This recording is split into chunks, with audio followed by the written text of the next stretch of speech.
quiero anunciarles la creación de la Oficina Valenciana de Inversiones.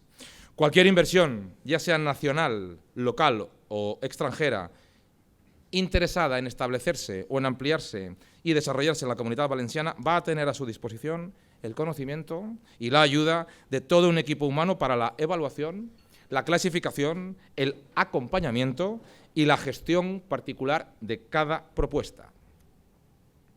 De tal manera que lo estableceremos con dos áreas de actuación diferenciadas. El área de esta oficina tendrá el área de atracción de inversiones y gestión de inversiones estratégicas.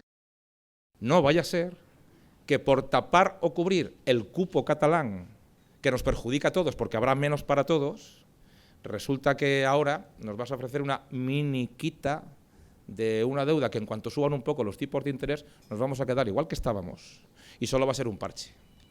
Tiritas para alguien que se desangra, no.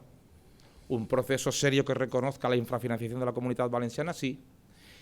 Pero en cualquier caso, fondo transitorio de nivelación mientras todo esto se concreta.